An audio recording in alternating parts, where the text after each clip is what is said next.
Welcome Rotarians and guests to meeting 5,457 of the Rotary Club of San Jose. I love the left-hand side of the room. It reminds me of when I was teaching and there's like the good kids. Thanks. And then there's the creative kids. Sit on down, folks. Jeff Poley, thank you so much. Our piano man, Jeff Poley.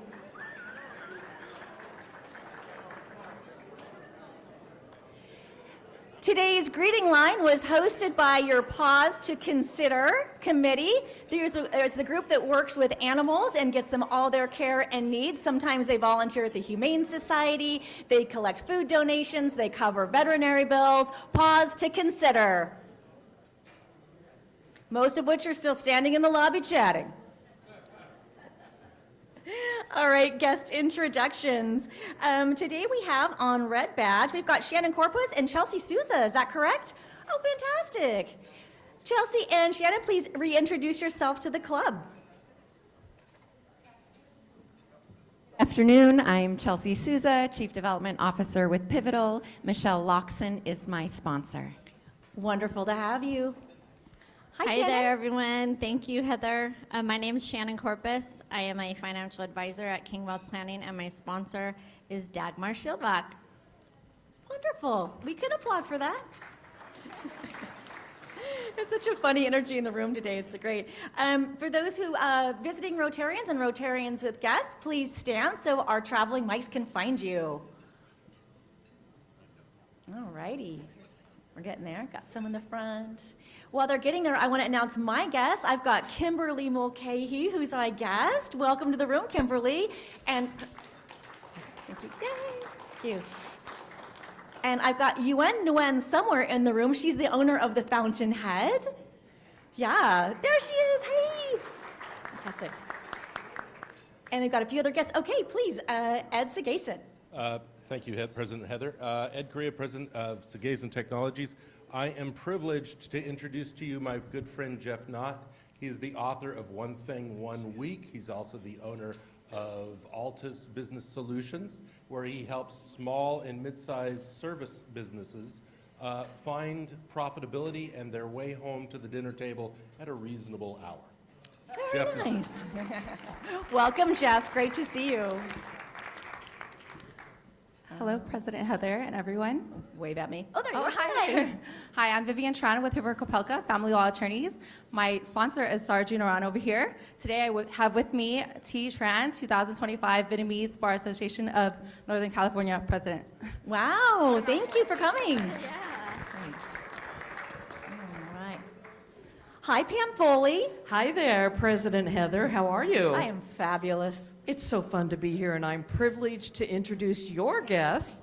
First, I'd like to introduce Justin Imamura. He is president and founder of Trash Punks. You've been hearing about them a lot. And I'd also like to introduce Vanessa Roger, who is conservation manager, also with Trash Punks. And then I'd like to introduce you to my chief of staff, Scott Hughes. Fantastic. And just for fun, Vanessa has a podcast called Two Chicks and a Hoe. You can ask her about that. Good afternoon, Madam President. Megan Fluke. My sponsor is Rod Deardan. I am pleased to introduce today my guest, Gerardo Ixteo Luera. Let's see if I got those R's right. Gerardo is a nonprofit leader and also a Native American artist. I met him through his work with Calpuli Tonaleque, a local Aztec dance group. This weekend is the Dia de los Muertos, or Day of the Dead ceremony at Conexión, all weekend, Saturday and Sunday, and highly encourage you to go and support. It's an incredible organization. Welcome. Really glad to have you in the room. Past President Gary. Hi, President Heather. My guest today is my wife, Sue. Wonderful. Welcome, Sue. All righty. I believe we've got Larry Stone. I have two guests, the guests of our speaker, Bill Rankin and Bill Rock. Welcome, welcome. Bill Rankin's the head of Save Our Trails. Been trying to get you in the room for years, buddy. Glad you're here. think Chuck, do you have a guest as well, Chuck? No, who else is there? I think we're wrapping up. Not sure where he Okay. went. I had another guess. Raymond Goins, where are you? Raymond?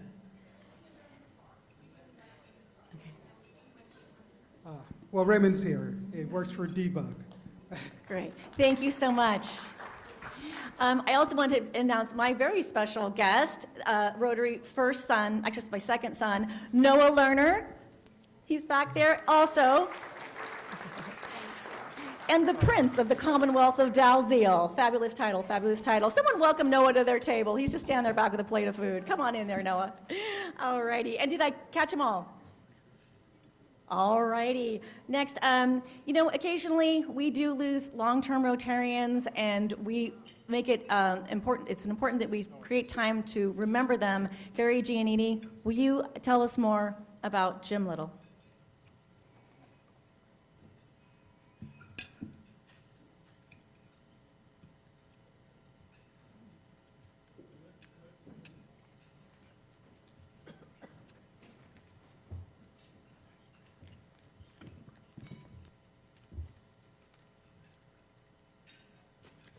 Fellow Rotarians and guests, it's my honor to say a few words about my good friend Jim Little. Jim was born on November 30th, 1930 in Owensboro, Kentucky, and he grew up in Evansville, Indiana. Jim graduated from Harvard University in 1953. After graduating from Harvard, Jim served 3 years in the U.S. Navy as an officer on the destroyer-class ship, the USS Brownson. Jim also served in the Navy Reserves and reached the rank of lieutenant commander. Jim received his law degree from Stanford University in 1959. He practiced law in San Jose for over 60 years. Jim was a very competent lawyer and was just as comfortable in the courtroom as he was in the office. Jim had a very deep knowledge of the law, and he was a valuable resource for me during our 25 years of practice together. Jim was truly a Renaissance man. He was just as comfortable attending the opera in San Francisco as he was in watching the Final Four basketball tournament in person, which he did for many, many years. Jim joined our Rotary Club in 1978 and was a member of many committees, including chair of the International Committee. He was a Paul Harris Fellow and an Endowment Fellow. His sponsor was, you younger people may not remember him, but it was Joe Levitt, the owner of a San Jose radio station. Jim is survived by his wife Barbara, stepchildren Charles and Alden, and step-grandchildren Babs, Nathan, Trevor, and Zoe. He is also survived by his former wife Suzanne, their children Robert, Douglas, and Stephen, and grandson Julian. Rest in peace, my friend.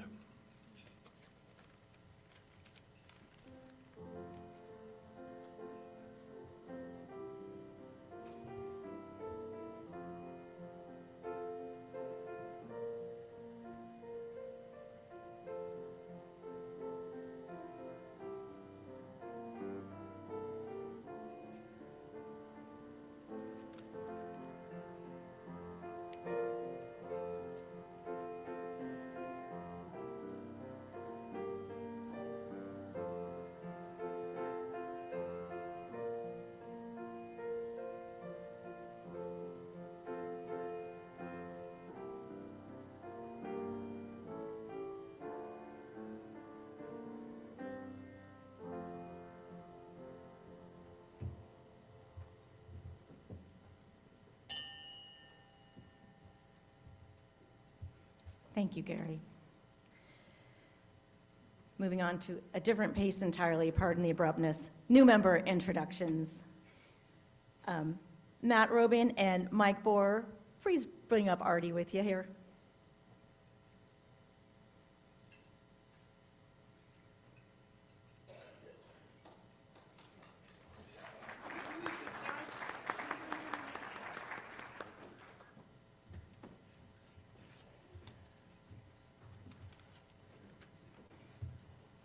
Well, by way of transition from that to this, turns out we just figured out that Artie and Jim Little share the same birthday, November 30th. So. Yeah, how about that? Mostly these introductions start with someone saying, well, I've known this person for 20 years or 30 years, and well, that's not the case today because I and everyone here have only known Artie for a few months. It started when Artie brought himself to a Rotary meeting and Leslie sat him down next to me, and in sports terms, that's called a walk-on. We became instant friends, and it was great getting to know him. He continued to be very active in and inquisitive about Rotary, which I'm sure some of you have found out as well. He gave me a tour of his company, Renewable America, where he is the founder and CEO. Renewable America serves communities with local solar farms and storage facilities that put local energy onto the grid. Bottom line, I am grateful to have Artie as a friend and a fellow Rotarian, and I'm proud to stand here with him today, and I look forward to seeing him put his energy onto the Rotary grid. See what I did there? Okay.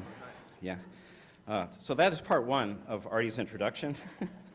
Part two will be presented by Matt Robin, who, seeing Artie and I talking, thought it was a committee, so he wanted to join it. So take it away, Matt. I'll take it. Nope, I just did something bad. We'll get back to Artie. There we go. Artie was born in Tehran, Iran, and moved to Germany at the age of 6 during the Iran-Iraq War of 1988. As a boy, he would go to his father's jewelry store and learn to work on watches and repair jewelry. At 15, he was featured in the local newspaper for having taken over management of the company for 3 months during his father's absence. And shortly after, he helped his brother start a computer company, gaining some valuable experience in the IT industry. He graduated from the Technical University Dortmund in 2005 in Germany, founded his commercial solar ground and roof systems company in Europe, and then in 2008 first visited the United States, shortly thereafter starting a company in 2009. In the summer of 2017, Artie moved to San Jose, and we get to enjoy him now. In addition to his work, Artie organizes an annual Persian Snow Festival held in South Lake Tahoe every March. He's active in the Iranian community, managing multiple Facebook groups and organizing various community events. Outside of his professional life, he's an avid sports enthusiast who enjoys beach volleyball, wakeboarding, tennis, golf, kite surfing, speedboating, and swimming, among other outdoor activities. His passion for the outdoors extends to spending quality time with family and friends. It is my privilege to be able to call him a friend, and my honor to welcome our newest Rotarian, Artie Arian.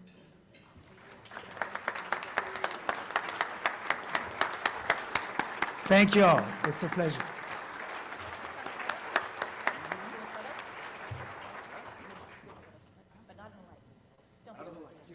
Don't step into the lights. There we go.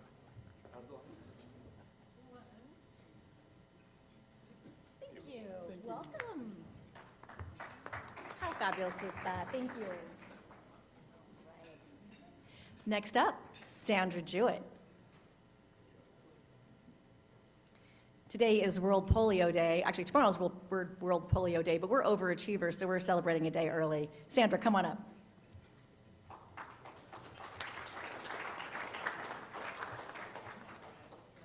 Well, hello, everyone. I was here a few months ago, and I wanted to give you an update on polio. I'm the chair for polio, and there's a lot of stuff that has been going on, and I wanted to give you a little bit of an update. But first, what is polio? For those of you youngins who are a lot younger than I am, polio is a paralyzing virus. It attacks the nervous system, which affects you to such a point that you're not able to walk. It affects children typically under the age of 5. And it's found in contaminated water. It's passed from person to person. And again, it attacks the nervous system. And as you could see, there's a big movement toward ensuring that we can eradicate polio around the world.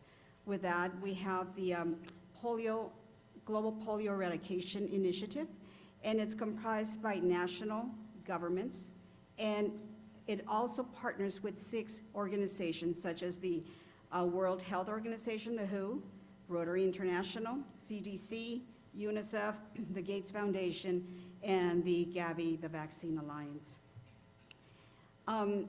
Back in the day, before I was even born, polio was around, and it was present in every household. Everybody seemed to be affected by polio one way or another. This is, with that, in the 1979, in the Philippines, the Rotarians there said, hey, why don't we bring the vaccine over to the Philippines and see if we can eradicate it, at least in the island.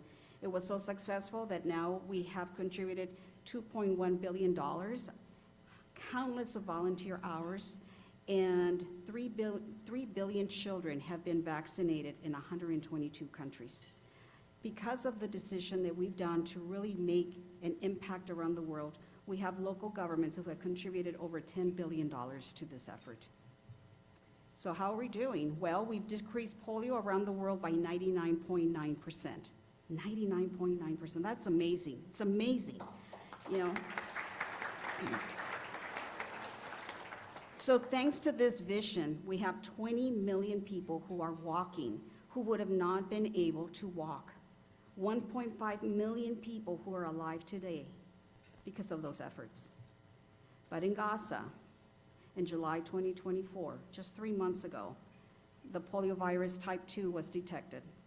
A month later, a child 10-month-old contracted polio. So GPEI, the group that I just told you about, said, we got to do something. And the Palestinian Ministry of Health responded. It was quite robust for 12 days, from September 1st to September 12th, 2024. They had a humanitarian pause for 12 days, 9 hours a day. They vaccinated 560,000 children. There were teams mobile in transit going out there to living shelters, camps, everywhere you can think of, vaccinating these children. But a second dose was needed. 4 weeks later, they responded. And the goal right now, currently it's happening, to vaccinate 591,700 children between the ages of 2 and 10. 2 doses are required in order to be effective, and 90% of these children have to receive the second dose. So what did they do? They shipped 1.6 million doses of vaccines, 20 refrigerators, 10 freezers, 100 ice boxes, and 800 vaccine carriers. And vitamin A was also included to ensure that the children would be able to boost their immunity. This is Gaza. You can imagine the devastation that they must be experiencing. But the virus is still endemic in 2 countries. Afghanistan reported this year 20 cases. Pakistan reported 24 cases. That's where you get the 0.1%. Can you imagine 44 cases and we can eradicate this horrible virus? If we don't, in 10 years, polio could paralyze as many as 200,000 children each year. And it's just not those kids over there someplace where we don't see them. We are a global society, and we know they could also impact our own children here. So our goal is to raise $500,000 to bolster the fund on the polio outbreak in Gaza, but also to continue our efforts to eradicate polio. The Gates Foundation is matching a 2-to-1 contribution. Any monies you make today will be matched at that level. On your tables, you'll see that there's a couple of pens, there's pledge cards. If you are so moved, please help us move this disease totally eradicated once and for all. I don't know how much you guys pay for coffee, but if you're paying $6 a day for coffee, for 10 cups of coffee, you can vaccinate 100 children. For $250, you can get some aprons so volunteers who are out there as medical workers can be identified and they can be protected from harm's way. There's so much we can do. And it's, for us, $60, $100, $250 really is a dinner, a very nice dinner. So I hope that you are so moved. We have several people. We have Kathleen taking pictures. We have Leah over there on the corner, Stephanie and James standing around, hoping that you will please raise your hand, fill out those cards, and we can give you a pin, just like the one I'm wearing here, very fashionable. Yes. Thank you, Roxana. For a donation, so please, $50 gets you a pin, $100 gets you a certificate, Thank plus you, you Jane. become a member of the Polio Plus Foundation. Thank you, Mary Ann Salas. Thank you, Artie. I see your hand up out there. Thank you so much. So the magic number, you guys, is 0. 0 cases. I have the QR code if you'd like to take a picture of it. Thank you, Alex. And please make a donation. We can make such an impact in this world, and no one can ever, ever again suffer from polio. Thank you very much.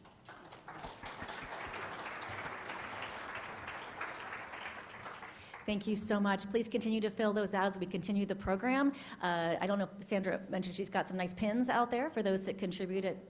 Fantastic. I also want to give a shout out to our Pickleball for Polio Eradication Committee. We played last night and we raised well over $1,000, so that's a nice, very nice. And for those of you that played last night and pledged, don't forget to pick up your pin in recognition from Sandra on the way out. Looks like Larry Stone's got a form right here. Next up, speaking of continued goodwill around the world, locally, globally, Justin Imamura, get up here. Thank you. Thank you, President Lerner. Really appreciate this opportunity to come up here. And also, just want to thank you. For those of you who may know or may not know, San Jose Rotary was able to bless us with a grant to be able to take care of some technology needs that we needed to keep our organization going. We have the Trash Punks, which is an organization based here in San Jose, where I'm born and raised, to clean up our community, to get out there and clean our streets, our creeks, our public spaces. And also, like Heather was talking about, we went global. Last year, we had Sabore Olioye, who's a Maasai warrior and elder, come here to speak. And we're excited because we have expanded even more within Kenya. And this year, we're actually blessing a fellow Rotarian in an amazing way by helping out the local economy there, by actually paying locals to clean up their community out there in Uwasa Nyiro, Kenya. And then on top of that, we continue to clean up San Jose. In fact, right after this meeting, I'm going to be cleaning up St. James Park with students from Hillbrook High School that just got here in San Jose. So we have a local stewardship program where we bless and we fund students out there to do amazing things. And our mission and vision is exactly what y'all are about. We do anything and everything out of love. If we don't do it out of love, we did it completely incorrect. So anything that we do it out of love. And I'm going to leave with this. Whatever happens here in the Bay Area echoes throughout the entire world, whether it's technology, whether it's philanthropy. And that's exactly not only the Trash Punks are doing, but other organizations here in the Bay Area are doing. We're echoing around the world, bringing love and joy to people that really need it outside of our own borders. Lastly, thank you, Councilmember Foley and Scott, for allowing us to be with you and your continued partnership in your district. We've been doing a lot of e-waste events out there, so we just really appreciate that. And again, thank you, President Lerner, for allowing us to be here. And your continued blessing on us is just, we can't thank you enough. And we're not going anywhere until San Jose is clean. Have a good one, all. Justin, every week we've been saying, we're making a name in your donation to the Trash Punks, and you haven't gotten that donation, but every week we say it. Can my AV team flash those names up there for me? These are all the people that heard your name every single week. And gift was made in Trash Punks, to Trash Punks in their name, and here is that gift for you now. Ooh, thank you. Oh, man. Thank you so much. Appreciate it. Thank you. All right. We're going to skip over some President's time and go right to the program. Oh, we're going to do that later. We're going to do that later. And we're going to do that later. All right. Come on up. I want to give as much time as possible to our speaker. Sarju, come do our introductions. Thank you, President Heather.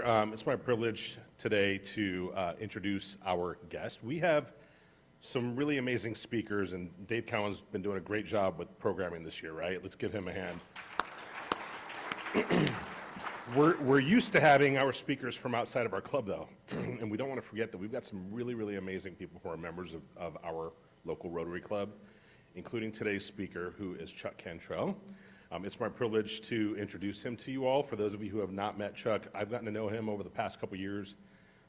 Extremely likable guy. His wife's more fun, but that's okay. They're both great, and I will say I don't want to steal any of Chuck's thunder, so I'm going to have him come up. But I will tell you, at some point you need to ask him about his shoe collection, because he has more shoes than any man I've ever met. But what he's going to be talking to us about today is extremely important. I brought this up when I came up to do a very short presentation on Juneteenth for our Juneteenth meeting. To borrow a phrase from another community leader, which is how I would describe Chuck, ability is doled out evenly, but opportunity is not. And that's a really important issue for us to remember, and that's what Chuck's really going to be talking to us about today. So with no further ado, please join me in welcoming Chuck.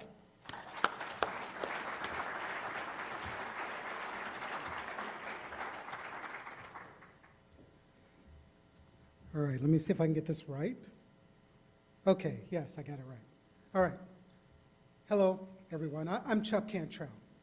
I'm a lot of things in this community that I love so much, including Vice Chair of San Jose Planning Commission, President of Keep County Creek Beautiful, which is an amazing nonprofit, board member of Save Our Trails, which Bill leads.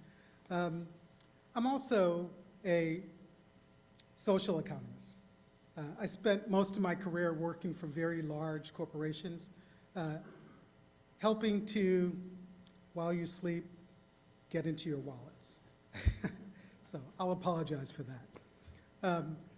But what is most important about me is that I am a husband and partner. My wife Claudia will be coming late, but she's on her way. I am a father to two and a dad to one. I'll tell you that story if you're interested. And I'm also the proudest grandpapa on the face of this earth as of a couple of weeks ago.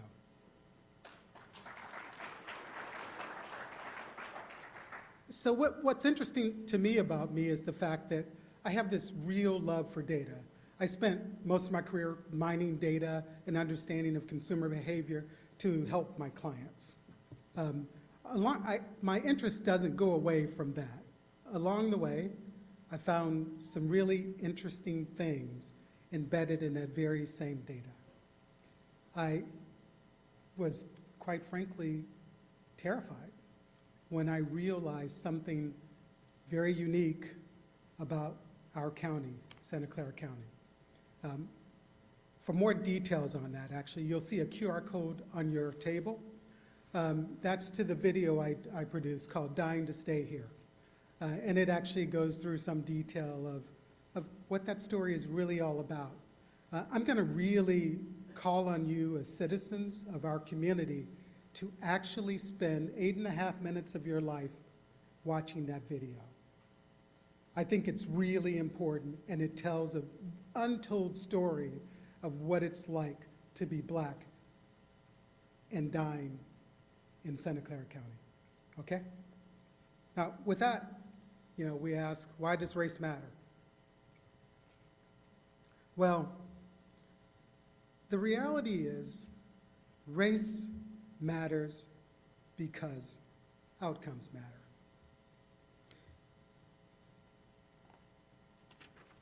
Sorry, it's double-sided. I printed this incorrectly. If we hold these truths to be self-evident, that all people are created equal, that they are endowed by their Creator with certain inalienable rights, that among these are liberty and the pursuit of happiness. If we believe that, we have to understand what the real question is. If all of us are equal, why are our outcomes so different? Something happened in the 1700s. This fellow, John Friedrich Blumenbach, created a classification of race. This was early work. This is the foundation, as he's believed to be the founding father of race categorization. This is the foundation of why we check boxes today. He created this list of 5 categories. Now, the reality is this was actually created based on his very limited understanding of the world at that time. So for him, he believed that there were Mongolians, Malayan, Ethiopian, American, and Caucasians. He also kind of tipped his hand a little bit, because though this was supposed to be his scientific effort, he said, and Caucasians are the most beautiful. That laid the foundation for what happened next. Europeans took hold of this because it fulfilled a prophecy or a self-belief that they were the first race. They were the most intelligent race. They were the kings among men.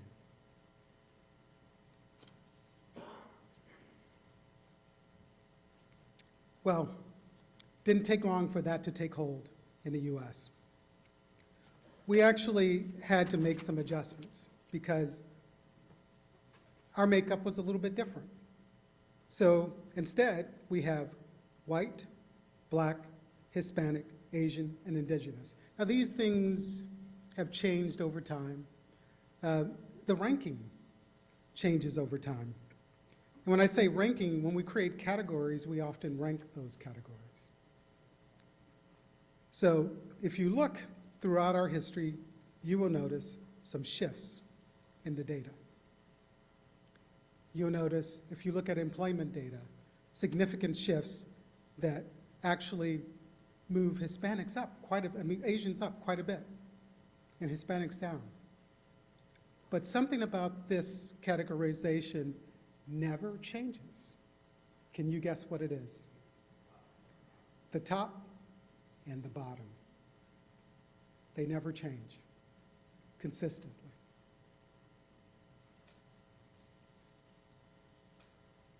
Oops. I just want to be completely clear about something. There is no scientific basis for race. Zero. We are 99.9 the same in our DNA.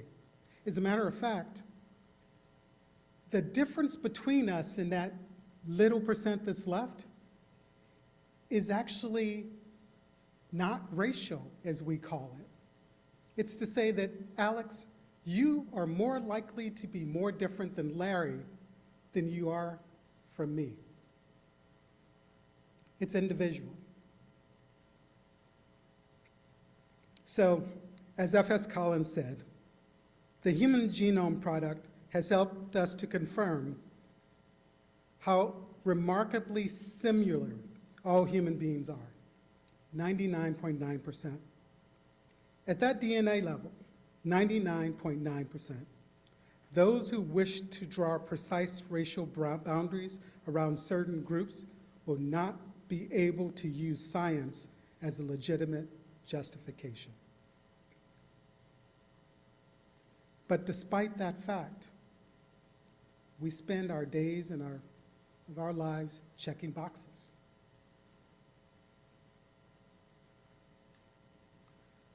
I want you to think about something. This is me. When you look at me, what do you see? I stand before you, an African, indigenous, Jewish, French person, but you will undoubtedly see me as black when you leave this room.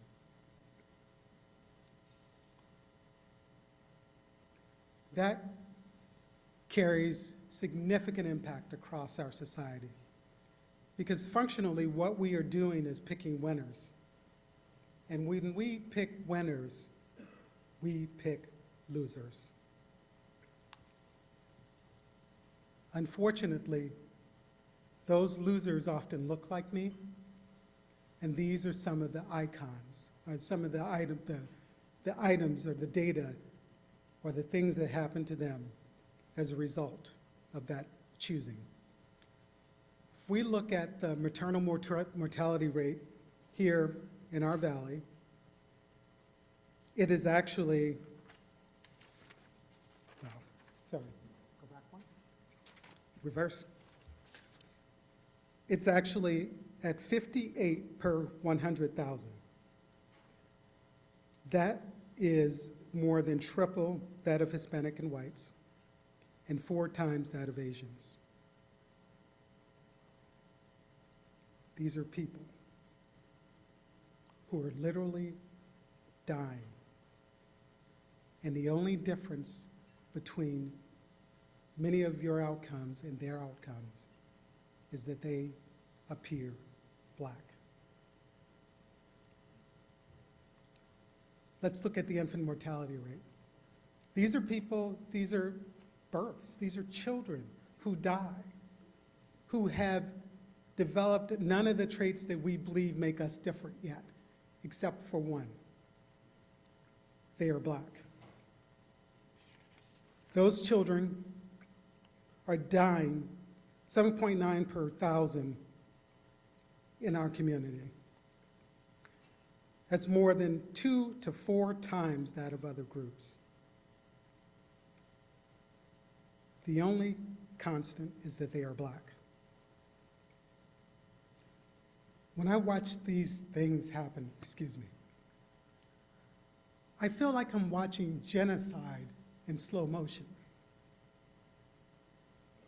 I am watching the needless death of people who simply look like me because they look like me.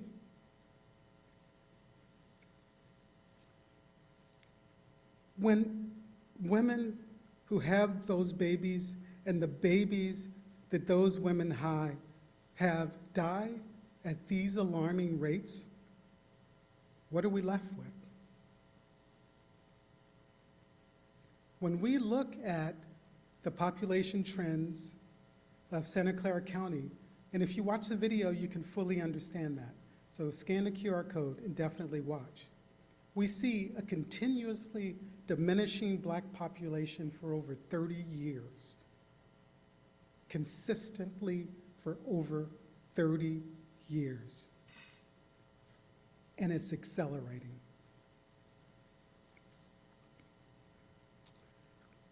So let's put health aside, and let's look at something that is as certain for all of us as everything else in our lives: taxes.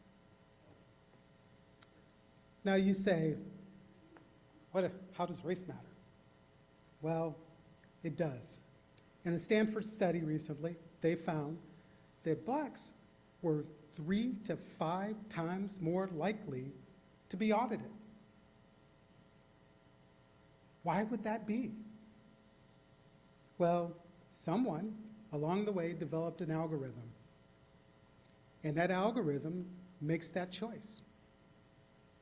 It's just like AI.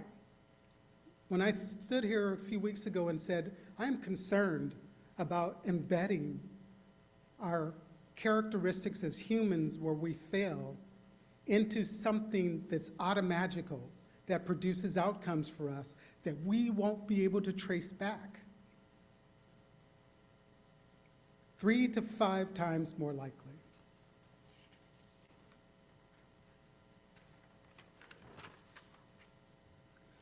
Now, this slide, oh, you can see it good, okay. This slide actually illustrates something that's in the video, that since 1973, every single recessionary period, African Americans reach what we call full employment just before the economy starts to turn. Consistently. You can make money on this, by the way, unfortunately. It times the market. And why is that? It's because we are the last in. We are the last group of people to be hired when everyone else has. And what does that do for us? Because we are the last in, and because our HR systems generally say what seems to be fair, well, if you're the last in, you probably don't have the corporate culture embedded, you haven't proven your value to the company, you are likely not to be as valuable as others. And that would seem true.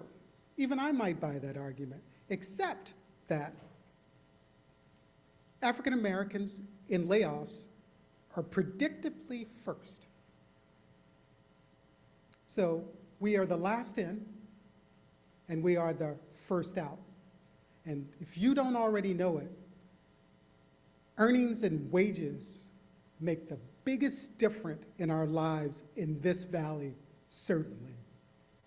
And if you are always being laid off, you are always dipping into whatever savings you might have. And 50% of the households that are Black in this county are at risk of becoming unhoused, literally one paycheck away.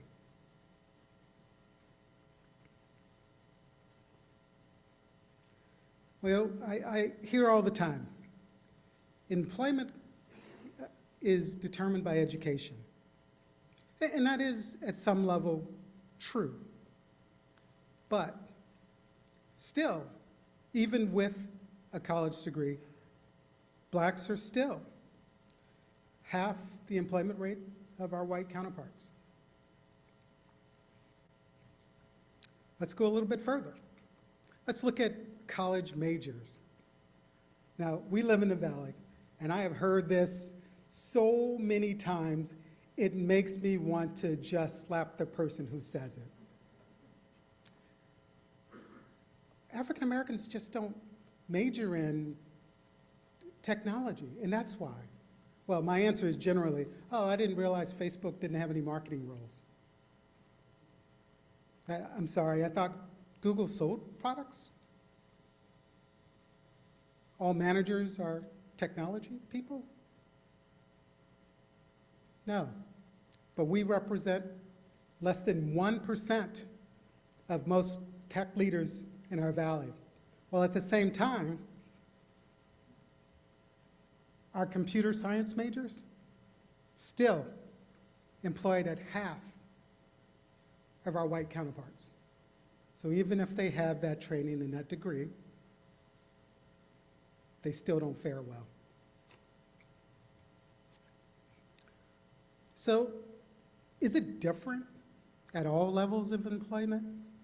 Well, our friends at Harvard and Princeton did a little experiment.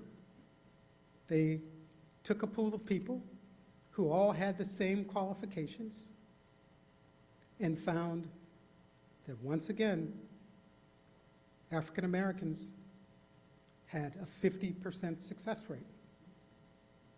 If you think that's bad, it's exactly the same for high schoolers who are just looking for a summer job. Always the same, 50%. Now, our friends at McKinsey, and I like these guys, I think they're bright, they're brilliant people. I get to follow them, behind them usually when I'm working for a client. They do these beautiful studies full of information. And they did a beautiful study full of information since 2015. Their study finds that diverse organizations outperform those that are not, an average 39%. 39%, and all you have to do is diversify your organization. So I'll ask you all this. If that's true, and most of these guys are McKinsey clients, why isn't it the directive of every corporate board to diversify their organizations? If for no other reason than not to be sued for dereliction of duty, because we know what the outcome is when we do this very simple thing, when we value everyone's humanity.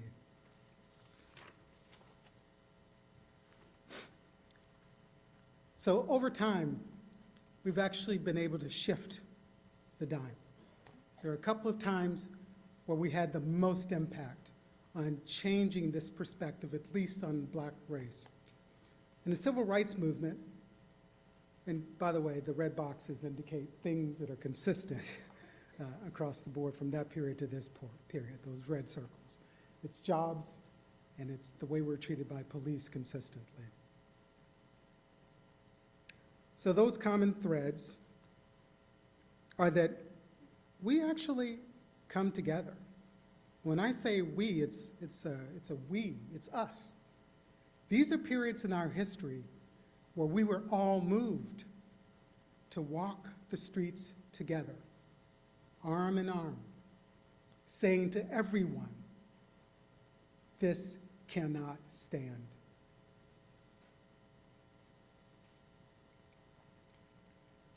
The second movement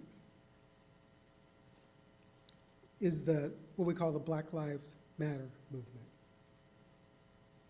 It made a profound change. It took a while, but it had a profound change on what our employers did and what we did as humans, what we did as members of our society.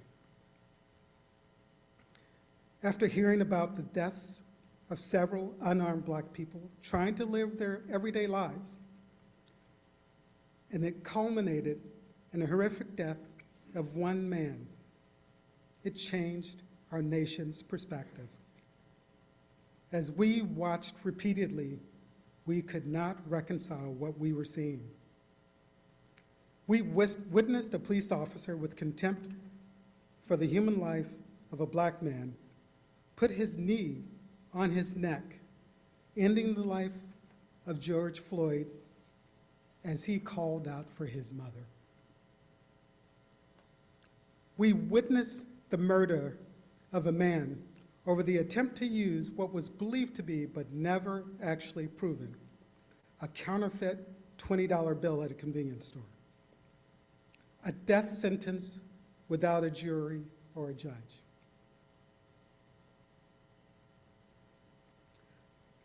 While the BLM and DEI initiatives had a monumental impact, they were short-lived.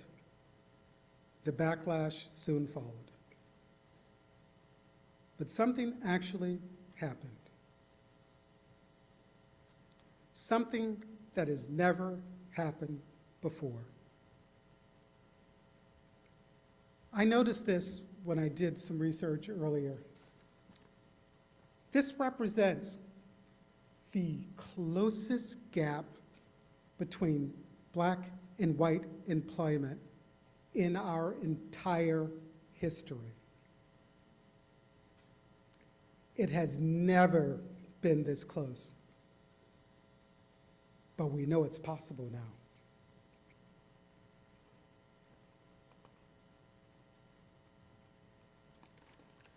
There are other things that changed as a result of DEI and Black Lives Matter. In 2022, around the same time period, nearly 76% of Blacks who had obtained a bachelor's degree were employed, compared to 70.4% of whites. And further, 78% of Blacks with advanced degrees were employed, compared to 7.3% of whites. As I said before, Black Lives Matter and DEI, the coming together of us all, actually worked better than anything ever has. But it was short-lived. So this graph illustrates what happens. Couple choices. We can, I'll cut some more time on Q&A if you want to finish up. Okay, I'm very close. The ending is important. So Black Lives Matter, as you can see, has nearly come to the end of its life. With the civil rights movement, it was largely because of assassinations of its leaders. While some Black Lives Matter leaders have died under suspicious circumstances, I think we just became exhausted to that movement that changed us all. The key to all of this is the fact that race matters because outcomes matter. And until we can get to the point where they don't, then obviously race is no longer relevant.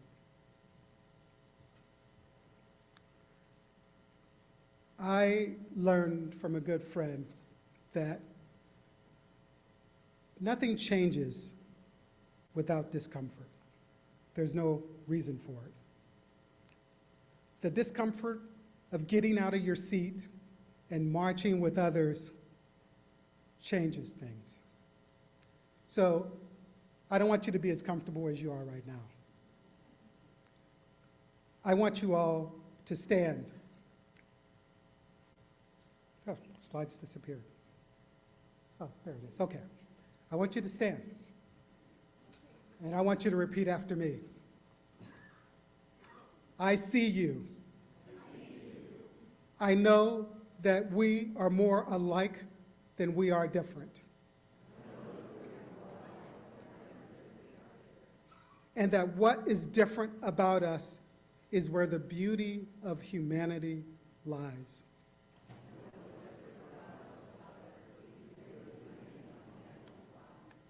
I see you. I feel seen. I'm going to end with this. The only thing necessary for the triumph of evil is for good people to do nothing. Please, I implore you, do something. Thank you.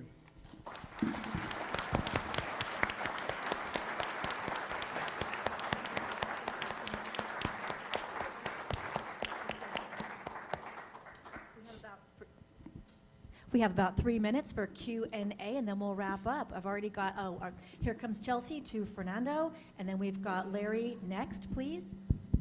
Thank you, Chuck. That's a very thought-provoking presentation. We had a black president, a man, and now there's a possibility we might have a black woman as president. Do you think that can happen? With all the certainty that I am human, I believe that can happen.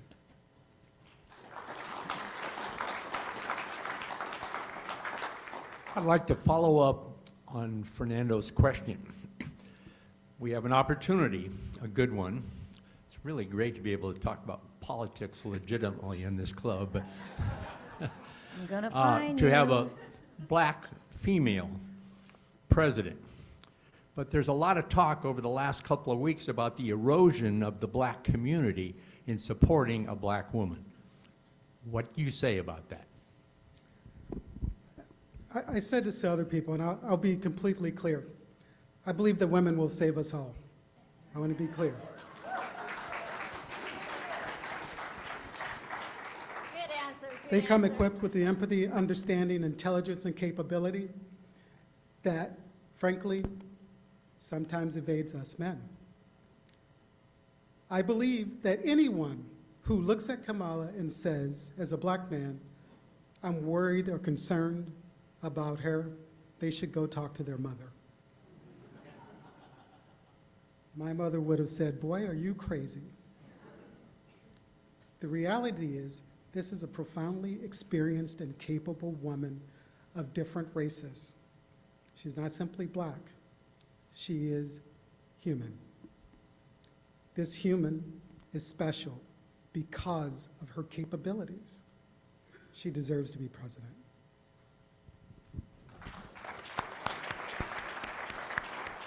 I think we've got one last one in the front. Karen Sununu-Towery. Chelsea, do you mind? Thank you so much.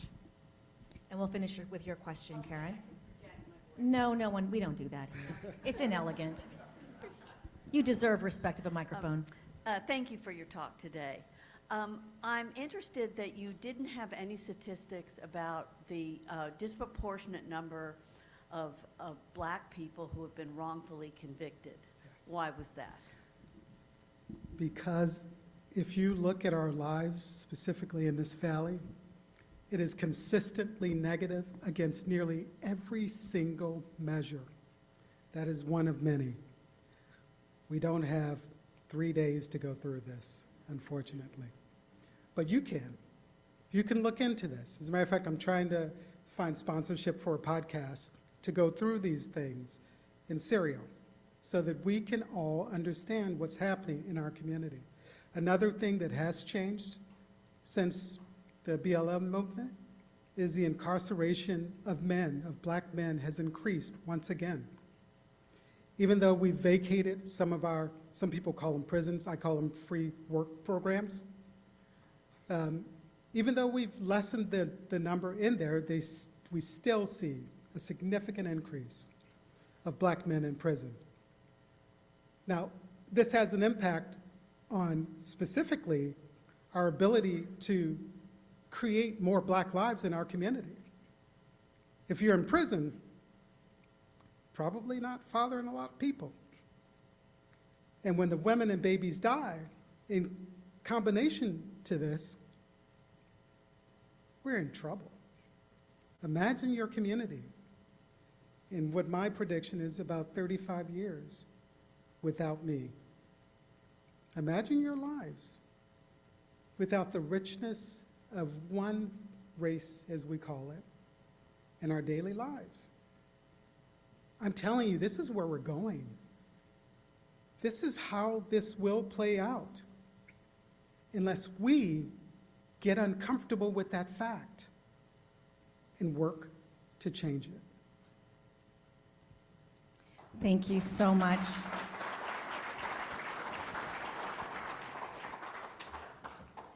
Now, I will say a gift now has in fact been made in your name to the Trash Punks. Thank you. And a special agricultural thank you gift. I'm kind of an ag nerd, as you know. These are the beautiful Chandler walnuts, premium grown here in California. Thank you, Carl Silker. And again, a round of applause for Chuck Cantrell.